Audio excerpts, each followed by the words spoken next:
और इस बीच बिहार में भले ही एनडीए को लेकर पेच फंसा हुआ, लेकिन अगर आंध्र प्रदेश की बात की जाए तो वहां पर बीजेपी, टीडीपी, जनसेना गठबंधन होना तय माना जा रहा है। टीडीपी प्रमुख चंद्रबाबू नायडू और जनसेना पार्टी के अध्यक्ष पवन कल्याण ने अमित शाह और जेपी नड्डा से मुलाकात भी कर ली है। आंध्र प्रदेश में गठबंधन और सीट शेयरिंग को लेकर चर्चा भी अब शुरू हो गई है।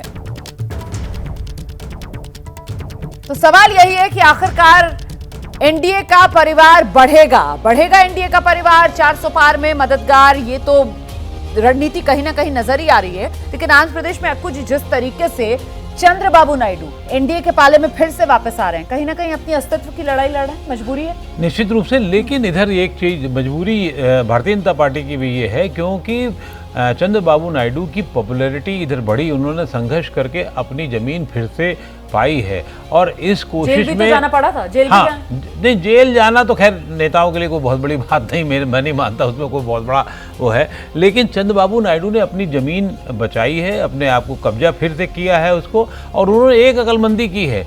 जनसेना के जो पवन कल्याण हैं, जो पहले बीजेपी के बहुत करीबी रहे, अब वो उनके पाले में साथ में ज़्यादा हैं, ज़्यादातर उनके साथ में रह रहे हैं, उनके साथ में कर रहे हैं। और ये तय हो गया है मोटा मोटी कि भारतीय जनता पार्टी के साथ जाएंगे। लेकिन वही है कि वो 4 से 5 से ज़्यादा सीटें भारतीय जनता पार्टी को देना नहीं चाहते हैं, जबकि भारतीय जनता पार्टी कम से कम 8 सीटों की मांग कर रही है। बिल्कुल, पवन कल्याण का आपने जिक्र किया, बीजेपी के करीबी, और माना तो यहाँ ये भी रहा है कि टीडीपी और बीजेपी को साथ लाने में भी पवन कल्याण की ही अहम भूमिका है। तो फिलहाल एनडीए किस रूप में आंध्र प्रदेश में उभरता है, इस पर भी हमारी नजर है। फिलहाल बहुत बहुत शुक्रिया आप सभी का 12 से 2 देश के पॉलिटिकल शो में हमारे साथ जुड़ने के लिए। अब हम सबको इजाजत दीजिए।